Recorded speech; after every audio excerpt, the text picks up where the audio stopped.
Hoy cumplí 65 años y a las 11 de la noche, sentada en la oscuridad de mi sala con el teléfono apretado contra mi pecho, lloré como no lo había hecho desde que enterré a mi madre hace 30 años. El pastel que compré en la mañana, uno pequeño de vainilla con flores de crema rosadas, seguía intacto sobre la mesa de la cocina, con sus 65 velitas sin encender, brillando bajo la luz fría del refrigerador cada vez que pasaba frente a él, esperando, siempre esperando. Pero ninguno de mis 3 hijos llamó, ni siquiera un mensaje, ni Marcela, ni Roberto, ni Diana, nada, como si nunca hubiera existido. Me llamo Elena Vázquez, y durante 40 años fui madre antes que mujer, antes que persona, antes que cualquier otra cosa en este mundo. Crié a 3 hijos sola después de que su padre nos abandonara cuando el menor apenas gateaba. Trabajé en 2 empleos, limpiando casas durante el día y haciendo turnos nocturnos en un hospital, para que nunca les faltara nada, para que tuvieran lo que yo nunca tuve: educación, oportunidades, una madre presente en cada recital escolar, en cada partido de fútbol, en cada lágrima y en cada risa. Renuncié a todo, a mi carrera como enfermera profesional, a rehacer mi vida con alguien, a mis propios sueños. Esta mañana desperté con esa emoción tonta que una mujer de mi edad no debería sentir, pero que aún vive dentro de mí como una niña esperanzada. Preparé café, me puse mi vestido azul favorito, el que Marcela me regaló hace 3 años, y esperé. Revisé mi teléfono cada 5 minutos. Quizás llamarían temprano, antes de que comenzaran sus días ocupados. Marcela con su agencia de bienes raíces en la capital, Roberto con su consultora de tecnología, Diana con su flamante matrimonio y su vida perfecta en el extranjero. Pero antes de continuar, quiero hacerte una invitación muy especial. Suscríbete al canal y deja tu me gusta. Esto me ayuda a ver que me apoyas y disfrutas de mis historias. Y comenta aquí abajo desde qué ciudad nos estás viendo. Ahora, continuemos. A mediodía, horneé galletas de chocolate, las favoritas de Roberto cuando era niño, pensando que tal vez pasarían a visitarme. El aroma dulce llenó mi pequeño departamento, trayendo recuerdos de tardes cuando eran pequeños, cuando me llamaban mami, con esa devoción pura que solo los niños saben dar, cuando yo era su mundo entero. Ahora apenas soy una nota al margen en sus vidas perfectamente organizadas. Llamé a Marcela al mediodía. Buzón de voz. Hola, soy Marcela, deja tu mensaje. Esa voz profesional, impersonal. Le escribí un mensaje. Hola, hija. ¿Cómo estás? Nada. Las 2 palomitas azules me confirmaron que lo había leído, pero ninguna respuesta. Intenté con Roberto. Sonó 7 veces antes de ir al buzón. Con Diana fue igual. Y así se fueron las horas, una tras otra, cada minuto más pesado que el anterior. A las 6 de la tarde, encendí la televisión para llenar el silencio. Pasaban una película sobre una familia reunida celebrando un cumpleaños. Tuve que apagarla. El nudo en mi garganta era tan grande que apenas podía respirar. Revisé Facebook, Instagram, todas esas redes sociales que aprendí a usar para mantenerme conectada con ellos. Vi las vidas de mis hijos desplegadas en fotografías perfectas. Marcela en un restaurante elegante con clientes. Roberto en una conferencia empresarial. Diana en la playa con su esposo. Todos sonriendo, todos ocupados, todos vivos, todos olvidándome. A las 9 finalmente comprendí la verdad. No iban a llamar. No era un descuido. No estaban ocupados. Simplemente no importaba. Yo no importaba. Todos esos años, todos esos sacrificios, todas esas noches sin dormir cuidándolos cuando estaban enfermos, todos esos sueños que enterré para que ellos pudieran volar, nada de eso importaba ya. Me serví una copa de vino, algo que rara vez hago, y me senté junto a la ventana. Desde mi 7º piso puedo ver las luces de la ciudad, miles de ventanas iluminadas donde otras familias cenan juntas, ríen juntas, se aman. Me pregunté en cuántas de esas casas había madres como yo, invisibles, olvidadas, esperando una llamada que nunca llegaría. Lloré toda la noche. No fue un llanto delicado, fue un llanto profundo, visceral, de esos que te desgarran por dentro. Lloré por la madre que fui. Lloré por la mujer que dejé de ser. Lloré por los años que di sin esperar nada a cambio y que ahora, al final, descubrí que dieron como fruto el más absoluto abandono. Pero algo cambió en mí esa noche. Entre las lágrimas, en la oscuridad más absoluta, Sentí cómo una parte de mí se endurecía, como un cristal que se quiebra pero cuyos fragmentos se vuelven más afilados. Ya no era solo dolor, era algo más, algo que tardaría una semana en manifestarse completamente. Una semana después, mientras tomaba mi café matutino, mi teléfono sonó. Era Marcela. Antes de contestar esa llamada de Marcela una semana después, necesito que entiendas quién fui, quién soy, porque la Elena de ahora, la que dejó sonar el teléfono 3 veces antes de deslizar el dedo sobre la pantalla, no es la misma Elena que crió a esos 3 niños con una devoción que rayaba en lo enfermizo. Esa Elena murió la noche de su cumpleaños número 65, y de sus cenizas nació alguien diferente. Tenía 23 años cuando nació Marcela. Era joven, estúpidamente enamorada de Javier Vázquez, un hombre que prometía el cielo, pero que apenas podía mantener un trabajo más de 6 meses. Marcela fue una bebé hermosa, de ojos oscuros enormes y una sonrisa que iluminaba cualquier habitación. Recuerdo que pasaba horas mirándola dormir, acariciando sus manitas perfectas, prometiéndole que tendría todo lo que yo nunca tuve, que jamás le faltaría nada, que sería una madre diferente a la mía, que había sido dura, distante, incapaz de expresar afecto. Roberto llegó 2 años después, un embarazo complicado que me obligó a guardar reposo durante 4 meses. Javier desaparecía por días enteros, regresaba oliendo a alcohol y a perfumes baratos, pero yo lo perdonaba, siempre lo perdonaba, porque tenía miedo de estar sola, miedo de no poder con 2 niños, miedo de convertirme en esa madre soltera que todos miraban con lástima en el supermercado. Roberto nació prematuro. Pasó sus primeras semanas en una incubadora mientras yo dormía en sillas de hospital, con Marcela en mis brazos, rogándole a un Dios en el que apenas creía que me devolviera a mi hijo sano. Diana fue una sorpresa que Javier recibió con un portazo y una ausencia de 3 semanas. Cuando regresó, no dijo nada, simplemente hizo sus maletas una madrugada y se fue. Dejó una nota en la mesa de la cocina. No puedo más, perdón. 2 líneas para resumir 8 años de matrimonio. 2 líneas para abandonar a 3 criaturas. Diana tenía 2 meses cuando su padre desapareció de nuestras vidas para siempre. Esos primeros años fueron brutales. Conseguí trabajo limpiando casas de gente rica que me trataba como si fuera invisible. Señoras que dejaban billetes sobre la mesa sin siquiera mirarme a los ojos. Hombres que me hablaban en ese tono condescendiente que usan con la servidumbre. Pero necesitaba el dinero. Cada peso contaba.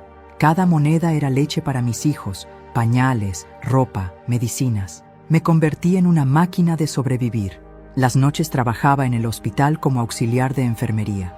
Turnos de 12 horas limpiando pisos, cambiando sábanas, vaciando vacinillas. Mi madre, que había sido tan fría conmigo, se mudó a mi diminuto apartamento para cuidar a los niños mientras yo trabajaba. Fue su manera de decir te quiero sin pronunciar las palabras. Murió de un infarto cuando Diana tenía 5 años, dejándome completamente sola con 3 niños y 2 empleos que apenas alcanzaban para sobrevivir. Marcela era la más difícil.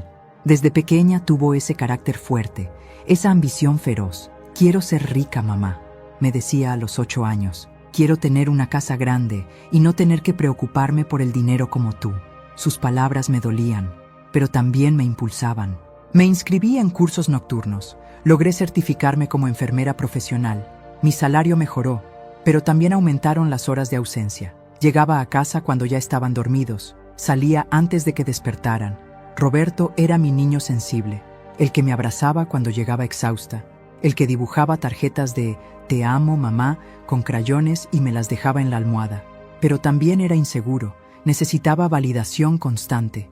Gasté fortunas en sus clases de computación, en su universidad privada, en sus certificaciones internacionales, todo para que pudiera competir, para que no se sintiera menos que los demás. Diana fue mi última oportunidad de hacerlo bien. La consentí más que a los otros 2, quizás demasiado. Le compré todo lo que pedía. La inscribí en la mejor escuela que pude costear. Cuando conoció a Thomas, un estadounidense que prometía llevarla a vivir al extranjero, no me opuse, aunque sabía que la perdería, que la distancia nos separaría, porque su felicidad, pensaba entonces, era más importante que mi soledad. Los 3 fueron a universidades. Los 3 se graduaron. Los tres consiguieron empleos excelentes. Los tres se mudaron a casas que yo nunca podría pagar. Y poco a poco, las llamadas se fueron espaciando. Las visitas se volvieron obligaciones en Navidad. Los «te quiero» sonaban mecánicos, dichos deprisa antes de colgar, pero yo los justificaba. «Están ocupados», me decía. «Tienen sus propias vidas. Es normal que los hijos se alejen». Me convencí de que era parte del ciclo natural, de que una buena madre es la que cría hijos independientes, de que mi trabajo estaba hecho hasta ese cumpleaños, hasta esas 24 horas de silencio absoluto que me mostraron la verdad. No era independencia, era indiferencia.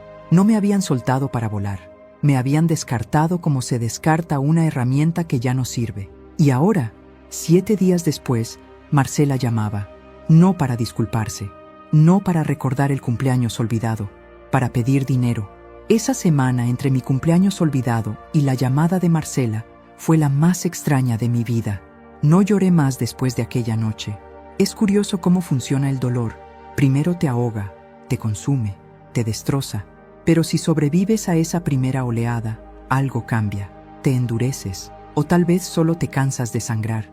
El lunes, el día después de mi cumpleaños, desperté con los ojos hinchados y una claridad mental que me asustó. Preparé mi café como siempre, me senté junto a la ventana y tomé una decisión. No los contactaría, ni una llamada, ni un mensaje, nada. Si querían hablar conmigo, tendrían que dar el primer paso. Por primera vez en 40 años, yo no perseguiría a mis hijos. Sonó más fácil de lo que fue. Cada hora era una batalla contra el impulso de tomar el teléfono. ¿Y si algo les pasó?, susurraba mi instinto maternal.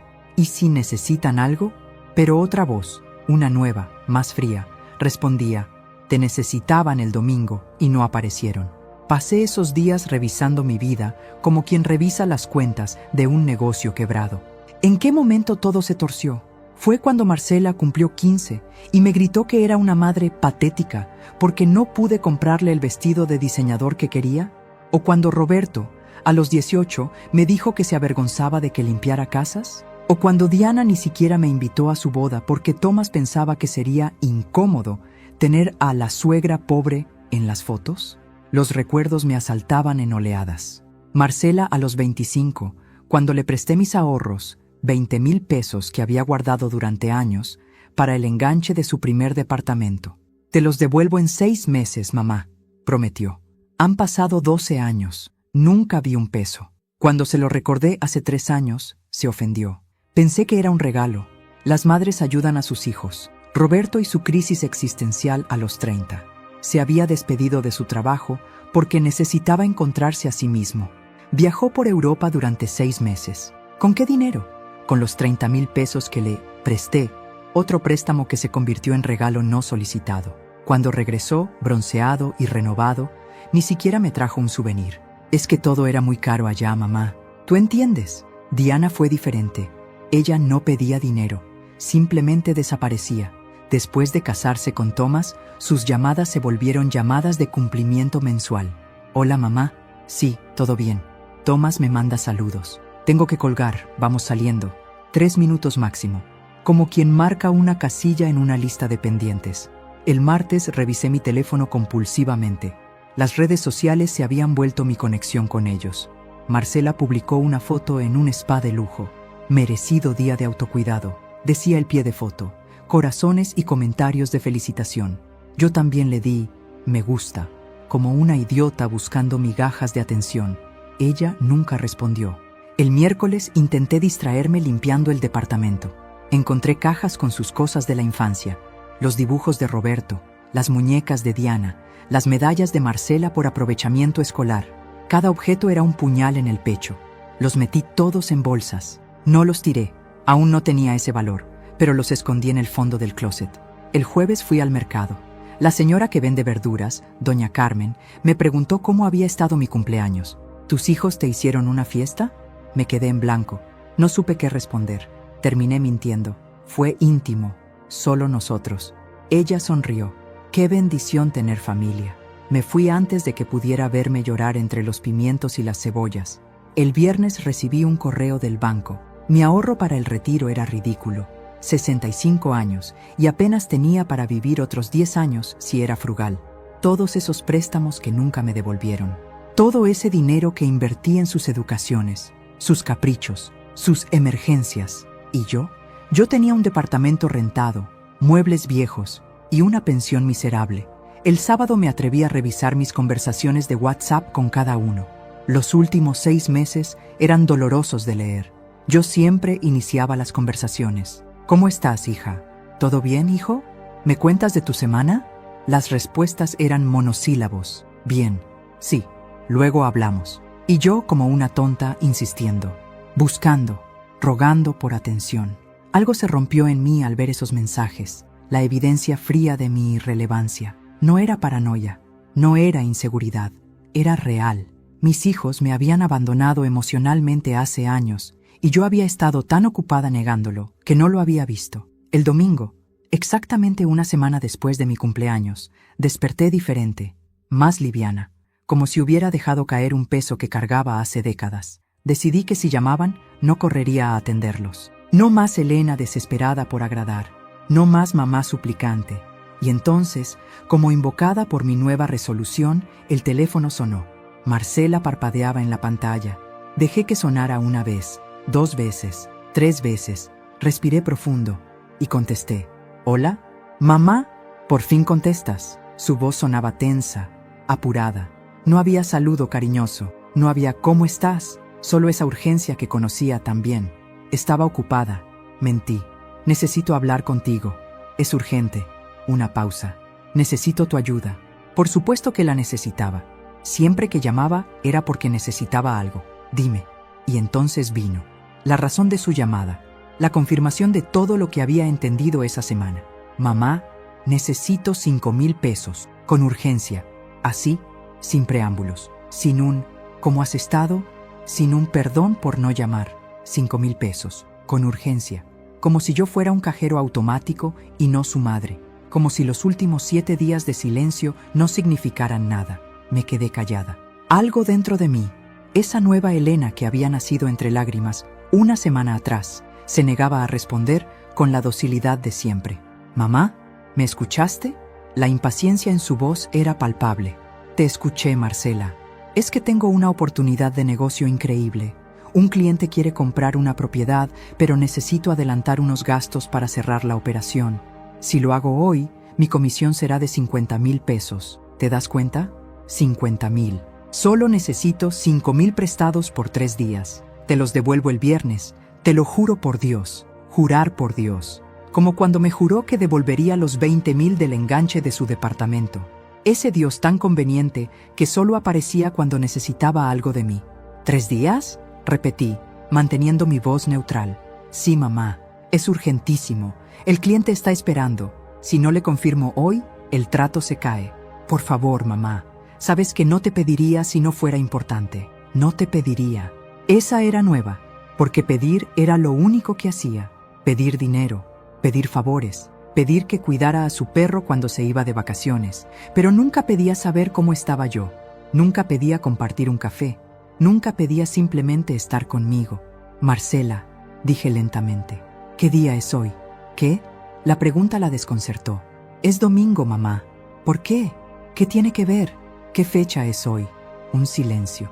Podía escuchar su cerebro trabajando, buscando la relevancia de mi pregunta. Luego, irritación. No sé, mamá. ¿14? ¿15? ¿Por qué me preguntas eso ahora? Necesito una respuesta sobre el dinero. Es 14, confirmé. 14 de diciembre. Sí. ¿Y qué? Y ahí estaba. La confirmación absoluta. Ni siquiera después de una semana había hecho la conexión. Su cumpleaños seguía siendo invisible para ella. Lo siento, Marcela, hoy es mi cumpleaños. Otro silencio, este más largo, más denso. ¿Qué? Que hoy es mi cumpleaños. Hace exactamente una semana que cumplí 65 años. ¡Ay, mamá! Su voz cambió instantáneamente a ese tono que usaba cuando sabía que había metido la pata. Ese tono suave, meloso, manipulador. Perdóname, de verdad. Es que he estado tan ocupada con el trabajo, con los clientes, no me di cuenta. No te diste cuenta, repetí. No era una pregunta, era una sentencia. Pero te puedo compensar. Mira, cuando me paguen la comisión, te invito a cenar a donde tú quieras. a un lugar bonito y te compro un regalo, lo que tú quieras, ¿sí? Pero ahora necesito que me ayudes con esto, mamá. Es muy importante para mí. Para mí, todo siempre era para ella, para su negocio, para su carrera, para su vida perfecta que publicaba en Instagram mientras su madre se marchitaba en la soledad. ¿Y el dinero?, insistió cuando no respondí. ¿Me lo puedes transferir ahora? El cliente está esperando mi llamada. No, la palabra salió clara, firme, sin temblor. Una palabra de 2 letras que nunca antes le había dicho a ninguno de mis hijos. ¿Cómo que no? No tengo ese dinero, Marcela. Pero mamá, sé que tienes ahorros. Siempre tienes algo guardado. Son solo 5,000 pesos. Los ahorros que tenía se los presté a tu hermano el año pasado y a ti hace 12 años. Ninguno me los devolvió. Eso no es justo, mamá. Estás sacando cosas del pasado. Esto es diferente. Es una inversión. Te los devuelvo con intereses si quieres. ¿Como los otros préstamos? No puedo creer que estés siendo así. Su voz subió de tono. La dulzura desapareció. Te estoy pidiendo ayuda y tú me sales con reclamos. ¿Sabes qué? Olvídalo. Le pediré a Roberto. Adelante, dije calmadamente. ¿En serio? Ahora sonaba incrédula. ¿Así vas a hacer? ¿Por un cumpleaños que olvidé? ¿Sabes cuántos cumpleaños tuyos he celebrado? ¿Cuántos regalos te he dado? 3, respondí, porque los había contado esa semana. 3 regalos en 42 años. El vestido azul que ahora me parecía una burla. Un perfume barato en un cumpleaños que ya no recordaba cuál. Y una bufanda que nunca usé porque me daba alergia a la lana. No voy a discutir esto contigo ahora. Tengo cosas más importantes que hacer. Su voz era puro hielo. Cuando se te pase el coraje, me hablas. Marcela. ¿Qué? Feliz cumpleaños a mí. Colgué antes de que pudiera responder. Mis manos temblaban, pero no de miedo o arrepentimiento. Temblaban de algo que no había sentido en décadas. Poder. El poder de decir no. El poder de poner límites. El poder de no ser invisible. El teléfono sonó nuevamente 30 segundos después. Marcela. No contesté. Volvió a sonar. Y otra vez. 10 llamadas perdidas en 5 minutos. Luego comenzaron los mensajes. Mamá, contesta. No seas así. Te estoy hablando. Esto es muy inmaduro de tu parte. Bien, si quieres ser egoísta, adelante. Egoísta. Yo era egoísta por negarle dinero que no tenía. Pero ella no era egoísta por olvidar mi cumpleaños, por solo llamar cuando necesitaba algo, por tratarme como un banco. Bloqueé su número. Algo que jamás pensé que haría. Y esperé, porque sabía lo que vendría después. Marcela llamaría a Roberto. Roberto me llamaría a mí. Y luego Diana. Todos llamarían. No por preocupación, no por amor, sino porque ahora había un problema. Y el problema era que mamá había dicho no. 20 minutos después, el teléfono sonó. Roberto. Sonreí. Una sonrisa amarga, pero sonrisa al fin. Dejé que sonara. Roberto llamó 17 veces en una hora. Dejó 6 mensajes de voz que escuché uno por uno, sentada en mi sillón con una taza de té que se enfriaba entre mis manos. Cada mensaje era una obra maestra de manipulación emocional. Mamá, soy yo. Marcela me contó lo que pasó. Sé que estás molesta, pero no contestes así. ¿Sí? Llámame. Mamá, en serio, esto es ridículo. Solo contesta el teléfono. Mira, entiendo que te sientas mal por lo del cumpleaños, pero Marcela de verdad necesita ese dinero. No seas así. ¿Sabes qué, mamá? Esto es muy inmaduro. Marcela está llorando por tu culpa. ¿Eso quieres? ¿Hacer sentir mal a tu hija? Por mi culpa. Siempre era mi culpa. Nunca la de ellos por olvidarme. Nunca la de ella por solo llamarme cuando necesitaba dinero. Yo era la villana por negarme a ser usada una vez más. Finalmente, decidí contestar su siguiente llamada. Mamá, gracias a Dios. ¿Por qué no contestabas? Hola, Roberto. ¿Cómo estás? Mi calma lo descolocó. Esperaba encontrarme histérica, llorando, suplicando perdón como siempre hacía cuando los decepcionaba. Bien, mamá, pero tú no estás bien. Marcela me contó todo. ¿Todo? ¿Qué es todo, Roberto? Que le pediste dinero prestado y que te negaste a ayudarla y que le colgaste el teléfono. Me reí. Una risa seca, sin humor. ¿Esa es su versión? ¿Hay otra? Tu hermana me llamó después de una semana de silencio absoluto, después de que ninguno de ustedes recordara mi cumpleaños, para pedirme 5,000 pesos. Yo le dije que no tengo ese dinero. Ella insistió. Yo me negué y colgué cuando me llamó egoísta. Silencio del otro lado. Mamá, el cumpleaños, mira, lo siento, sí, se me pasó. He tenido tanto trabajo, tantos proyectos, pero no puedes usar eso para castigar a Marcela ahora. No la estoy castigando. Le estoy diciendo la verdad. No tengo ese dinero, pero siempre tienes ahorros. Los ahorros que tenía te los presté a ti hace 2 años. 30,000 pesos para tu viaje de autodescubrimiento por Europa. ¿Recuerdas? Ay, mamá, eso fue un préstamo que nunca me pagaste. Igual que los 20,000 que le presté a Marcela hace 12 años. ¿En serio vas a sacar eso ahora? Somos tu familia. Se supone que las familias se ayudan. Tienes razón, Roberto. Las familias se ayudan. Las familias también se llaman en los cumpleaños. Las familias se preocupan unas por otras. ¿Cuándo fue la última vez que me preguntaste cómo estaba? No porque necesitaras algo, sino porque realmente te importara. Otro silencio, más largo. Mamá, no empieces con esto. No te hagas la víctima. La víctima. Esa palabra de nuevo. Como si reconocer el abandono fuera victimizarse. Como si nombrar el dolor fuera manipulación. No me estoy haciendo nada, hijo. Solo estoy siendo honesta por primera vez en mucho tiempo. ¿Sabes qué? Si vas a estar así, no tiene caso hablar contigo. Cuando se te baje el coraje, me hablas. Y colgó. 2 hijos. 2 conversaciones idénticas. Mismas acusaciones. Mismo resentimiento hacia mí por atreverme a poner límites. Antes de continuar, dime aquí en los comentarios qué te está pareciendo esta historia hasta ahora y qué harías tú en su lugar. No te vayas del video, porque lo que viene a continuación te pondrá la piel de gallina. Diana llamó a las 11 de la noche. Su hora, no la mía. Nunca consideraba la diferencia horaria. Contesté porque sabía que si no lo hacía, el acoso continuaría. Mamá, ¿qué está pasando? Roberto me escribió diciendo que estás actuando muy raro. Hola, Diana. ¿Cómo estás? Bien, mamá. Pero no me cambies el tema. ¿Qué pasa con Marcela y el dinero? La más directa de los 3. Siempre lo había sido. Sin rodeos, sin pretensión de dulzura. Nada pasa. Tu hermana quiere que le preste dinero que no tengo. Mamá, son 5,000 pesos. No es tanto. Para ti tal vez no. Para mí, que vivo con una pensión miserable, sí lo es. Si necesitas dinero, solo tenías que decirlo. Tomás y yo podemos... No necesito limosna, Diana. Necesitaba que me llamaran el domingo pasado. Un suspiro. ¿Esto es por el cumpleaños? No es solo por el cumpleaños. Es por todo. Por años de sentirme invisible. De ser la última prioridad. De existir solo cuando me necesitan. Mamá, eres muy dramática. Todos tenemos vidas ocupadas. No significa que no te queramos. ¿Me quieren? ¿Cuándo fue la última vez que me dijiste que me querías sin que yo lo dijera primero? Silencio. Exacto, continué. ¿Y sabes qué es lo más triste?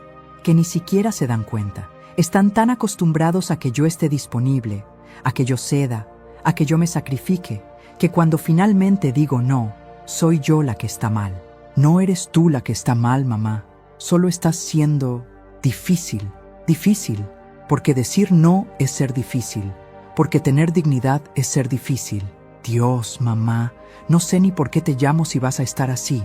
Haz lo que quieras. Si no quieres ayudar a Marcela, no la ayudes, pero no esperes que todos estemos felices con tu actitud. Diana, ¿qué? ¿Sabías que tu padre me dejó cuando tenías 2 meses? Sí, mamá, nos lo has contado 1000 veces. ¿Te he contado que durante años tuve miedo de terminar como mi madre? Fría, distante, incapaz de demostrar amor. Por eso me entregué completamente a ustedes. Sacrifiqué todo. Mi carrera, mi vida social, mis sueños. Todo para asegurarme de que ustedes supieran que eran amados. Y lo sabemos, mamá. No, no lo saben. Porque si lo supieran, si realmente entendieran cuánto los amé, no podrían tratarme así. No podrían olvidar mi cumpleaños. No podrían llamarme solo cuando necesitan algo. No podrían. Mi voz se quebró. No de tristeza, sino de rabia contenida durante décadas. Diana no dijo nada por un momento. Luego, con voz fría, «Estás siendo injusta. Todos cometemos errores, todos olvidamos fechas, no puedes usarlo contra nosotros para siempre. No lo estoy usando contra ustedes, solo me estoy protegiendo. Por primera vez en mi vida me estoy poniendo a mí primero. Bien, ponerte a ti primero. Perfecto. Espero que eso te haga feliz, mamá. Porque desde aquí, lo único que veo es una mujer amargada alejando a sus hijos». Y colgó. Me quedé mirando el teléfono. 3 hijos, 3 conversaciones. 0 empatía, Cero reflexión, solo ataque. Pero algo más me inquietaba. Había algo raro en cómo habían reaccionado. Demasiado coordinados, demasiado defensivos. Como si hubiera más en juego que solo 5,000 pesos. Abrí mi laptop, esa que Roberto me había regalado hace años porque necesitaba que pudiera usar WhatsApp web, y entré a mi Facebook. Busqué el perfil de Marcela. Posts sobre trabajo, comidas, viajes, nada familiar. Busqué comentarios entre mis hijos, y ahí estaba, un grupo de chat familiar. Familia Vázquez, un grupo del que yo no era parte. Con manos temblorosas, abrí el correo electrónico. Recordé que hace años, cuando ayudé a Roberto con su cuenta, sin querer vinculé mi correo como recuperación de la suya. Entré a su cuenta, y lo que encontré me heló la sangre. Los correos electrónicos entre mis 3 hijos databan de hace 6 meses. 6 meses de conversaciones a mis espaldas. 6 meses de planes. 6 meses de traición documentada en texto frío y digital. El primer correo que leí fue de Marcela a Roberto, fechado en junio. Necesitamos hablar sobre mamá. Está empeorando. Ayer me llamó 3 veces para preguntarme lo mismo. Creo que está empezando con demencia senil. Deberíamos considerar opciones. Mi corazón se detuvo. ¿Demencia senil? Yo la había llamado 3 veces porque ella no contestaba y me preocupaba. Siempre respondía a mis llamadas al tercer intento, como si los primeros 2 no contaran. Y le había preguntado lo mismo porque nunca me daba información completa. La respuesta de Roberto llegó el mismo día. Lo he notado también. El mes pasado me preguntó 2 veces si había recibido su transferencia. Creo que olvida las cosas. ¿Has investigado cuánto cuesta un asilo? Una transferencia que nunca hice porque él nunca me devolvió el dinero que le presté. Yo le había preguntado 2 veces porque evadía el tema. Diana se unió a la conversación. Si está perdiendo la cabeza, necesitamos actuar rápido, especialmente por lo del departamento. ¿Ustedes sabían que mamá es dueña del departamento donde vive? Yo pensé que rentaba. Thomas investigó y está a su nombre desde hace 20 años. Si la declaran incapaz, podríamos vender y dividir el dinero antes de que ella haga alguna estupidez. Mi departamento. Ese departamento pequeño, humilde, que compré con un crédito que tardé 15 años en pagar, trabajando dobles turnos, saltándome comidas, usando ropa de segunda mano. Ese departamento que era mi único patrimonio, mi único refugio, mi único logro. Querían venderlo. Seguí leyendo, con las manos temblando tanto que apenas podía sostener el mouse. Marcela respondió, ¿en serio? ¿Cuánto vale? Si son 2 millones, nos tocarían casi 700,000 a cada uno. Con eso puedo expandir mi negocio. Pero necesitamos movernos rápido. Si ella decide hacer testamento o algo así, nos jodemos. Roberto, ya hablé con un abogado. Dice que necesitamos demostrar incapacidad mental, documentar episodios de olvido, confusión, comportamiento errático. ¿Alguien ha visto algo así? Diana, yo llevo meses sin verla, así que no puedo ayudar con eso. Pero si ustedes documentan cosas, yo apoyo. Thomas dice que podemos acelerar el proceso si los 3 estamos de acuerdo. Mamá no tiene que estar en desacuerdo. Solo necesitamos un juez que certifique su incapacidad. Mi propia hija, que ni siquiera me había visto en meses, dispuesta a declararme incapaz mental para robarme mi casa. Los correos continuaban. Julio, agosto, septiembre. Cada mes más correos, más planes, más veneno. Marcela en agosto. El abogado dice que cuesta entre 30 y 50,000 pesos todo el proceso. Propongo que pongamos 10,000 cada uno ahora para arrancar. Lo recuperamos multiplicado cuando vendamos. Roberto, yo no tengo 10,000 ahorita. ¿Podemos esperar unos meses? Marcela, no podemos esperar. Entre más vieja esté, más fácil es demostrar demencia. Ya tiene 65. Es el momento perfecto.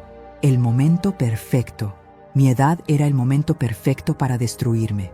Diana en septiembre. ¿Y si simplemente le pedimos que nos done el departamento? Podríamos decirle que es para evitar problemas de herencia. Mamá es ingenua, probablemente firmaría. Roberto, podemos intentar, pero si se niega, seguimos con el plan legal.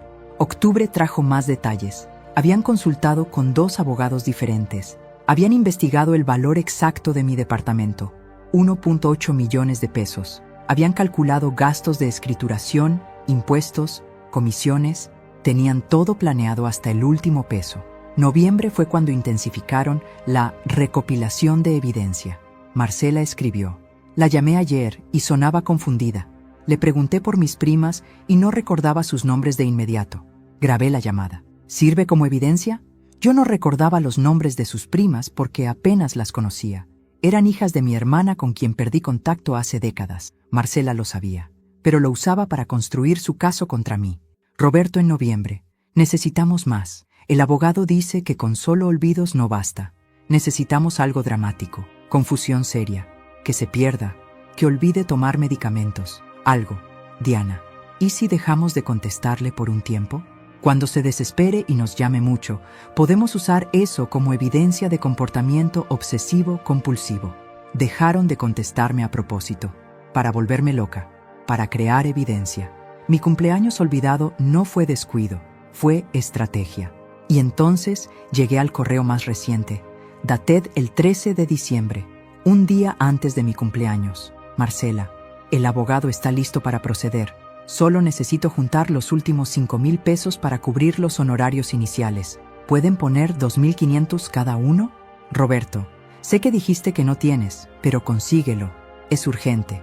Si esperamos más, mamá puede sospechar algo. Roberto, estoy en números rojos este mes. ¿No puedes pedirle a mamá? Ella siempre tiene guardado. Diana, genio. Pídele prestado para pagar al abogado que la va a declarar incapaz. Eso es nivel experto de ironía. Marcela, ¿por qué no? Es su dinero de todas formas. Eventualmente será nuestro. Solo estamos adelantando el proceso. Ahí estaba, la verdad desnuda. Marcela no necesitaba el dinero para ningún negocio. Lo necesitaba para pagarle al abogado que me quitaría mi departamento, mi hogar, mi única seguridad. Y cuando le dije que no, todo su plan se vino abajo. Me quedé mirando la pantalla hasta que las letras se volvieron borrosas. No por lágrimas. Ya no me quedaban lágrimas. Era algo más profundo, más oscuro. Una frialdad que se instaló en mis huesos. Mis hijos no me habían olvidado por accidente. Me habían abandonado estratégicamente. No me veían como madre. Me veían como un obstáculo entre ellos y 1.8 millones de pesos. Cada llamada que no contestaron, cada mensaje ignorado, cada visita cancelada, todo había sido calculado para que yo me volviera loca, para que pareciera inestable, para construir su caso. Pero cometieron un error crucial. No sabían quién era yo realmente, porque hay cosas de mi pasado que nunca les conté, secretos que guardé para protegerlos. Una vida antes de ser madre que deliberadamente borré. Y ahora, sentada frente a esa computadora, leyendo los planes de mis hijos para destruirme, decidí que era momento de que conocieran a la verdadera Elena Vázquez. La mujer que fui antes de que ellos nacieran. La mujer que podía ser mucho más peligrosa de lo que jamás imaginaron. Tomé mi teléfono y marqué un número que no había llamado en 30 años. Un número que había memorizado pero nunca borrado. Un número de mi vida anterior. Contestó al tercer timbre. ¿Elena? La voz sonaba mayor, pero inconfundible. Dios mío, ¿eres realmente tú? Hola, Andrés, dije. Necesito un favor, y necesito que nadie sepa que te contacté. ¿Estás bien? Ahora sí, respondí. Pero necesito acceso a algo que dejé guardado hace mucho tiempo. ¿La caja de seguridad? Exactamente. Un silencio. Luego, Elena, ¿eso que guardaste ahí, estás segura? Nunca he estado más segura de algo en mi vida. Estaré esperándote mañana. Colgué y sonreí. Mis hijos querían jugar sucio. No sabían con quién se estaban metiendo. El banco privado estaba en una zona de la ciudad que mis hijos nunca frecuentaban. Edificios corporativos, vidrios espejados, gente en trajes caros entrando y saliendo como hormigas laboriosas. Andrés Montero me esperaba en la entrada. 30 años más viejo, pero con esos mismos ojos grises que conocía tan bien. Elena me abrazó con cuidado, como si fuera de cristal. No has cambiado nada. Mentía amablemente. Yo había cambiado todo. De la mujer de 25 años que él conoció, no quedaba casi nada, pero sonreí de todas formas. Tú tampoco mientes muy bien, Andrés. Nos dirigimos al sótano del banco, donde las cajas de seguridad más antiguas y valiosas se guardaban. Andrés había sido mi abogado, mi socio, y casi algo más, antes de que Javier apareciera en mi vida como un tornado destructor. ¿Estás segura de esto?, preguntó mientras ingresaba los códigos. Una vez que abras esa caja, una vez que uses lo que hay ahí dentro, mis hijos quieren declararme incapaz mental para robarme mi departamento, lo interrumpí. Creo que el momento de la cautela ya pasó. La caja se abrió con un clic metálico. Dentro había documentos, muchos documentos, y algo más. Algo que brillaba bajo las luces fluorescentes. 30 años atrás, antes de casarme con Javier, antes de convertirme en madre, yo era otra persona. Elena Vázquez, licenciada en finanzas, socia minoritaria de una empresa de inversiones que Andrés y yo fundamos con otros 3 amigos. Éramos jóvenes, brillantes, ambiciosos. Comprábamos propiedades desvalorizadas, las renovábamos, las vendíamos. En 5 años, multiplicamos nuestra inversión inicial por 20. Luego conocí a Javier. Me enamoré como solo una joven idiota puede enamorarse. Y cuando quedé embarazada de Marcela, tomé una decisión. Quería ser madre tiempo completo. No quería ser como mi madre, ausente, fría, más preocupada por su carrera que por mí. Quería estar presente. Vendí mis acciones. Obtuve 4.5 millones de pesos en el año 1987. Una fortuna. Andrés me aconsejó invertirlo, diversificarlo, no tocarlo. Para tu retiro, me dijo. Para tu seguridad. Pero Javier sabía del dinero y comenzó a presionar. Que necesitaba para un negocio, que era nuestra oportunidad, que confiara en él. Discutimos durante meses. Yo cedí un poco. Le di 500,000 pesos. Los perdió en 3 meses en un negocio fraudulento. Entonces, hice algo que nunca le conté a nadie. Transferí todo el dinero restante a una cuenta offshore. Una cuenta que solo Andrés y yo conocíamos. Le dije a Javier que había perdido el dinero en malas inversiones. Se puso furioso, pero eventualmente lo creyó. Los 4 millones restantes los invertí sabiamente durante 3 décadas. Andrés los manejó con discreción absoluta. Propiedades comerciales, bonos gubernamentales, inversiones conservadoras pero sólidas. Ahora, en 2024, esos 4 millones se habían convertido en 32 millones de pesos. Aquí están los últimos estados de cuenta. Andrés extendió una carpeta. Todo está a tu nombre bajo estructuras legales impenetrables. Ni siquiera una orden judicial podría rastrear esto hasta ti sin tu consentimiento. 32 millones de pesos. Y mis hijos pensaban que mi único patrimonio era un departamento de 1.8 millones. Pensaban que era una vieja pobre, vulnerable, fácil de manipular. Necesito que hagas algo por mí, le dije a Andrés. Necesito un testamento. Uno legalmente blindado. Y necesito que algunos documentos lleguen a manos de mis hijos. En el momento exacto. ¿Qué documentos? Le expliqué mi plan. Mientras hablaba, sus ojos se agrandaban más y más. Elena, ¿eso es cruel? Iba a decir perfecto. Pasamos 3 horas en ese banco. Firmé documentos, revisé cuentas, actualicé mi testamento. Cuando salí, el sol de la tarde me cegó por un momento. Pero no era el sol, era claridad. Por primera vez en semanas, veía todo con perfecta claridad. Mis hijos me habían subestimado, me habían reducido a una caricatura. La madre sacrificada, la mujer sin educación, la vieja senil. Nunca se preguntaron cómo una mujer sin recursos había comprado un departamento en efectivo. Nunca cuestionaron por qué nunca les pedí dinero a ellos. Nunca investigaron mi pasado porque asumieron que no tenían nada que investigar. Esa noche, comencé a ejecutar la primera fase de mi plan. Contraté a un investigador privado, el mejor que el dinero pudiera comprar, para que documentara todo lo que mis hijos habían hecho.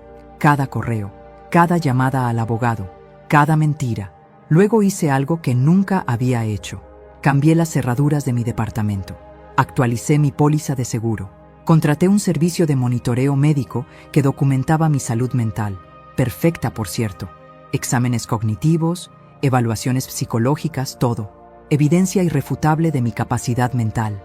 El investigador me llamó 3 días después. Señora Vázquez, encontré algo que debe ver. Nos reunimos en un café. Me mostró fotografías. Marcela reuniéndose con el abogado. Roberto entregándole documentos. Documentos falsificados que supuestamente demostraban mi demencia. Diana en una videollamada desde Estados Unidos, todos juntos, planeando. Hay más, dijo el investigador. Su hijo Roberto tiene deudas de juego por 200,000 pesos. Su hija Marcela está a punto de perder su negocio por malas inversiones. Y Diana, su esposo Tomás, está siendo investigado por evasión fiscal. Los 3 necesitan dinero desesperadamente. Por eso la urgencia, por eso el plan. No era solo codicia, Era desesperación. ¿Puedo usar esto legalmente?, pregunté. Cada palabra, cada fotografía, cada documento es admisible en corte. Perfecto. Una semana después de la llamada de Marcela pidiendo los 5,000 pesos, los tres recibieron una carta certificada del bufete de abogados más prestigioso de la ciudad. Marcela me llamó histérica a los 10 minutos de recibirla. ¿Qué significa esto, mamá? ¿Nos estás demandando? No te estoy demandando, Marcela. Solo te estoy informando. ¿Informando de qué? ¿Qué es esto de procedimiento legal por intento de fraude y difamación? Sé todo, hija. Los correos, el abogado, el plan para declararme incapaz. Todo. Silencio absoluto. ¿Cómo una vieja senil descubrió su plan? Resulta que no soy tan senil después de todo. Mamá, espera, puedo explicar. No hay nada que explicar. Todo está documentado. Cada correo, cada llamada, cada mentira. Mi abogado tiene evidencia suficiente para no solo detener su plan, sino para procesarlos criminalmente. No puedes hacernos esto. Somos tu familia. Exactamente. Son mi familia. Y miren lo que me hicieron. Roberto y Diana llamaron minutos después. Mismas súplicas, mismas excusas, todos asustados, todos arrepentidos ahora que había consecuencias. Pero yo no había terminado. Quiero que vengan los tres a mi departamento el sábado, 2 de la tarde, todos juntos. Tenemos que hablar. ¿Sobre qué?, preguntó Roberto. Sobre su herencia, sobre mi testamento, sobre lo que viene después. Y colgué. El sábado sería revelador. El sábado a las 2 de la tarde exactas, tocaron a mi puerta. Los tres juntos, por primera vez en años. Marcela llegó primero, con ojeras y sin maquillaje. Roberto traía un traje arrugado, como si hubiera dormido con él puesto. Diana había volado desde Estados Unidos. Su rostro mostraba el cansancio del viaje y algo más, miedo. Les abrí la puerta sin sonreír, sin abrazos, sin el calor maternal que siempre les había dado, sin importar cómo me trataran. Pasen. Se sentaron en la sala como desconocidos incómodos. Nadie habló primero. El silencio se extendió, pesado, denso. Yo me serví un café tranquilamente, sin ofrecerles nada. Ese detalle, tan pequeño, tan significativo, los descolocó más que cualquier grito. «Mamá», comenzó Marcela con voz temblorosa, «lo sentimos mucho. Lo que hicimos fue imperdonable», completé. «¿Traición? ¿Intento de fraude?» «Sí, lo fue. No íbamos a hacerlo realmente», mintió Roberto. «Solo estábamos explorando opciones en caso de que necesitaras ayuda». Ayuda. La palabra sonó como veneno en mi boca. Llamémosle por su nombre real. Robo. Querían robarme mi casa mientras me declaraban demente. Diana habló por primera vez. «Mamá, todos estamos pasando por momentos difíciles. Necesitamos...» «¿Dinero?», la interrumpí. «Sí, lo sé. Roberto debe 200,000 pesos en casinos. Marcela está a punto de perder su negocio. Y tú, Diana, tu esposo está siendo investigado por evasión fiscal. Lo sé todo». El color desapareció de sus rostros. «¿Cómo?», susurró Marcela. «Porque mientras ustedes me investigaban para destruirme, yo los investigaba a ustedes. La diferencia es que yo contraté profesionales de verdad». Saqué una carpeta. La puse sobre la mesa de centro. Los tres la miraron como si fuera una serpiente venenosa. Aquí está todo. Correos, llamadas, reuniones con el abogado, documentos falsificados que Roberto firmó diciendo que yo tenía Alzheimer, planes para internarme en un asilo contra mi voluntad. Todo documentado, todo admisible en corte. «Mamá, por favor», Marcela comenzó a llorar. «Cometimos un error horrible, pero no puedes...» «¿No puedo qué? ¿Defenderme? ¿Protegerme? ¿Hacer exactamente lo que ustedes quisieron hacerme?» «Somos tus hijos», gritó Roberto. «¿Y qué soy yo para ustedes?» Mi voz se elevó por primera vez. ¿Una cajera automática? ¿Un obstáculo? ¿Una vieja estúpida que pueden manipular? El silencio que siguió fue ensordecedor. «Les di todo», continué, más calmada, pero con cada palabra afilada como cuchillo. Mi juventud, mi carrera, mis sueños, mis ahorros, mi salud, todo. Trabajé hasta reventarme para que tuvieran educación, oportunidades, una vida mejor que la mía. Y ustedes me pagaron olvidando mi cumpleaños, ignorándome durante años y finalmente intentando robarme lo único que tengo. Lo sentimos, sollozó Diana. De verdad lo sentimos. Yo también lo siento. siento haber fallado como madre, porque en algún punto, criando hijos tan egoístas, tan fríos, tan capaces de traicionar a quien los dio todo, en algún punto fallé. No digas eso. Roberto tenía lágrimas en los ojos. Fuiste una madre increíble. Fui una madre tonta. Confundí amor con servicio. Pensé que sacrificándome por ustedes les enseñaba generosidad, pero lo que les enseñé fue que podían usarme sin consecuencias. Abrí otra carpeta, esta más gruesa. Este es mi testamento nuevo, firmado, certificado, legalmente blindado. Los tres se inclinaron hacia adelante y vi ese brillo, esa codicia, aparecer en sus ojos incluso en medio de las lágrimas. Incluso ahora pensaban en dinero. Mi departamento, valuado en 1.8 millones de pesos, será vendido al momento de mi muerte. El dinero se dividirá en 3 partes iguales y será donado a 3 organizaciones: un asilo para ancianos abandonados, una fundación para madres solteras y un refugio para mujeres maltratadas. ¿Qué? Marcela se puso pálida. Ustedes no recibirán nada de este departamento, nada. Pero mamá, ese es nuestro derecho, protestó Roberto. ¿Su derecho? ¿Derecho a qué? ¿A cobrar por haber nacido? No, sus derechos terminaron cuando decidieron traicionarme. No puedes hacer eso. Diana se puso de pie.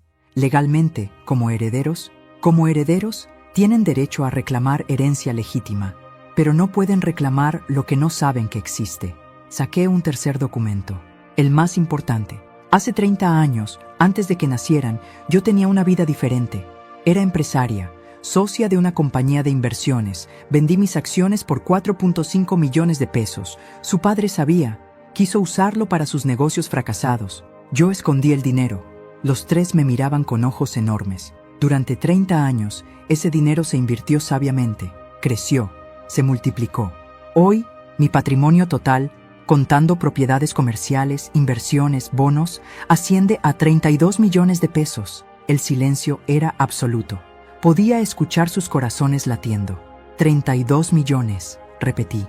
Y ustedes peleando por un departamento de 1.8 millones, intentando declararme incapaz por migajas cuando la fortuna real estaba invisible. Mamá, Marcela no podía articular más. Ese dinero también está testamentado. Nada para ustedes, todo para instituciones de caridad. Asilos, orfanatos, escuelas para niños de escasos recursos, niños cuyos padres se sacrifican como yo me sacrifiqué, pero que crecerán sabiendo el valor de la gratitud. «Esto es una locura», explotó Roberto. «No puedes desheredarnos completamente». «Puedo y lo hice». Mi abogado se aseguró de que fuera legal e impenetrable, pero los tres se congelaron en ese pero. Hay una cláusula, una sola oportunidad. «¿Qué cláusula?», preguntó Diana desesperada. «Durante los próximos 5 años, si demuestran, y no con palabras sino con acciones constantes, que pueden ser hijos de verdad, que pueden amarme sin interés, que pueden estar presentes sin necesitar algo a cambio, consideraré modificar mi testamento». «¿5 años?», dijo Marcela. «¿Cómo demostramos eso? Visitas semanales, sin excusas, llamadas que ustedes inicien, cumpleaños recordados, días festivos compartidos, interés genuino en mi vida, todo documentado por mí. Al final de 5 años, si creo que hubo cambio real, dividiré mi fortuna en 4 partes, una para cada uno de ustedes y una para caridad». «¿Y si no?», preguntó Roberto. «Si no, muero sabiendo que todo lo que construí ayudará a gente que realmente lo necesita.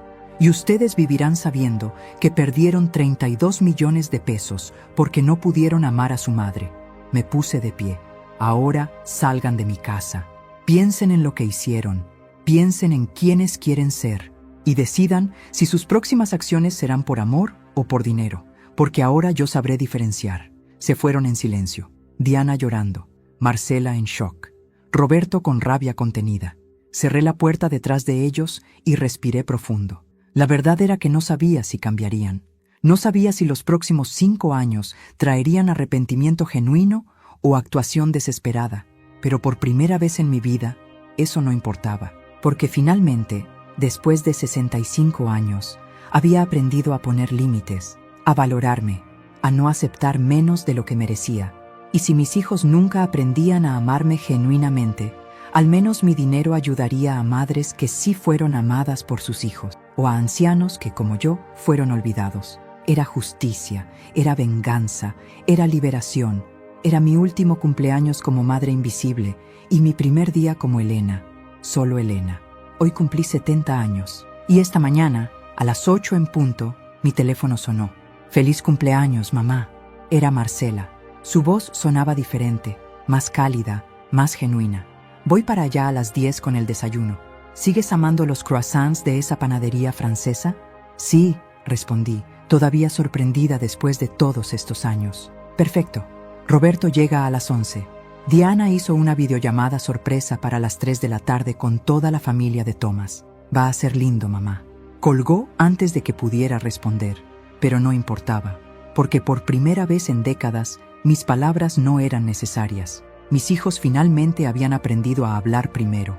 Los primeros 6 meses después de aquella reunión devastadora fueron exactamente lo que esperaba, un circo de actuaciones desesperadas. Marcela me visitaba 3 veces por semana, pero sus ojos constantemente revisaban el departamento, calculando, evaluando. Roberto me llamaba diario, pero sus conversaciones eran mecánicas, ensayadas, llenas de preguntas sobre mi salud que sonaban más a investigación médica que a preocupación filial. Diana voló 2 veces desde Estados Unidos, pero pasaba las visitas hablando de sus problemas financieros, dejando caer indirectas sobre préstamos temporales. Yo documentaba todo, cada visita, cada llamada, cada intención oculta. Mi libreta se llenaba de notas. Marcela, 15 minutos de conversación real, 45 minutos mirando el reloj. Roberto, preguntó 5 veces si había actualizado mi testamento. Diana, mencionó dinero en cada frase, pero algo comenzó a cambiar alrededor del mes 8. Marcela llegó un martes sin avisar. Traía comida china, mi favorita, y una expresión extraña en su rostro. Se sentó frente a mí y sin preámbulos dijo: «Mamá, fui a terapia. Mi psicóloga me hizo ver cosas que no quería ver. Sobre mí, sobre cómo te traté. Y necesito que sepas que, aunque no recupere ni un peso de tu herencia, voy a seguir viniendo, porque me di cuenta de que perderte a ti sería perder mucho más que dinero». Lloró.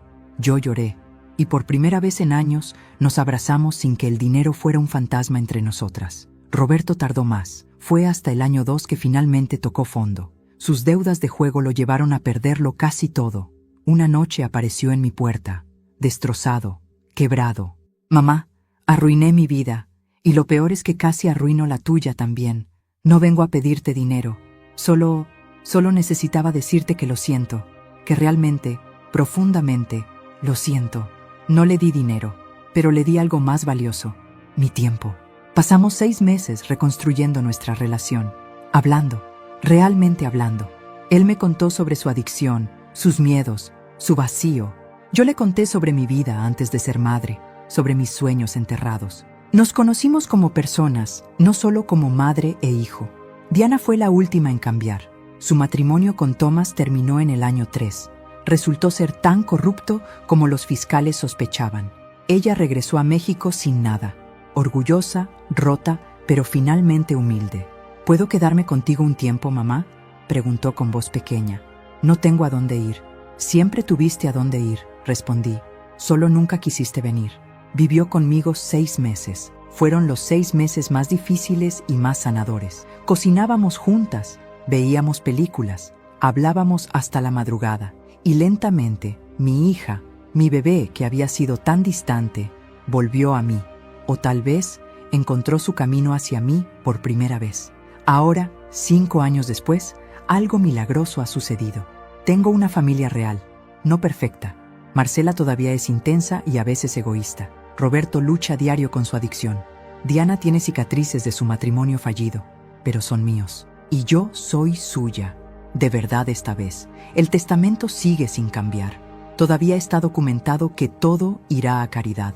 Pero ahora, eso ya no importa tanto, porque descubrí algo más valioso que 32 millones de pesos. Descubrí que merezco ser amada, que tengo valor más allá de lo que puedo dar, que poner límites no me hace cruel, me hace humana. Mis hijos también descubrieron algo, que una madre no es un recurso infinito que pueden explotar. Es una persona con sentimientos, necesidades, sueños, y que el amor verdadero no se mide en herencias, sino en presencia. ¿Cambiaré el testamento eventualmente? Tal vez no. La belleza está en que ya no importa, porque gané algo que ningún dinero puede comprar. Me gané a mí misma de vuelta, y esa es la venganza más dulce de todas. Y tú, querido espectador, que has llegado hasta el final de esta historia, quiero agradecerte profundamente por tu tiempo y tu atención. Si esta historia te conmovió, te hizo reflexionar o simplemente te entretuvo, te invito a que te suscribas a este canal. Tu suscripción me ayuda a seguir creando historias que tocan el corazón, que provocan pensamiento, que nos recuerdan nuestra humanidad. Por favor, no olvides darle me gusta a este video. Ese simple clic me dice que mi trabajo vale la pena, que estas horas invertidas en crear, escribir y narrar resuenan contigo. Y me motiva a seguir trayéndote más historias como esta. Pero sobre todo, quiero leerte. Quiero saber qué piensas. Comenta aquí abajo. ¿Qué te pareció la historia de Elena? ¿Hiciste bien en poner límites? ¿Habrías perdonado a tus hijos? ¿Crees que el final fue justo? Y cuéntame, ¿desde qué ciudad del mundo nos estás viendo? Me encanta saber que estas historias viajan por diferentes países, diferentes culturas, diferentes corazones. Cada comentario que dejas es una conversación que empezamos. Cada like es un abrazo virtual. Cada suscripción es una promesa de que volveremos a encontrarnos en la próxima historia. Gracias por estar aquí. Gracias por ser parte de esta comunidad que valora las historias bien contadas, los personajes complejos y las verdades incómodas sobre la familia, el amor y la dignidad. Nos vemos en el próximo video. Y recuerda, nunca es tarde para ponerte a ti primero. Nunca es tarde para exigir el amor que mereces. Nota importante. Esta es una historia completamente ficticia, creada exclusivamente con fines de entretenimiento. Los personajes, situaciones y eventos narrados son producto de la imaginación y no representan personas o hechos reales. Cualquier parecido con la realidad es pura coincidencia. Esta narrativa fue diseñada para explorar temas universales sobre relaciones familiares, límites personales y dignidad, pero no debe tomarse como consejo legal, financiero o psicológico. Si te identificas con situaciones similares, te recomendamos buscar ayuda profesional apropiada. Gracias por entender que el arte de contar historias a veces explora lo oscuro para iluminar lo humano.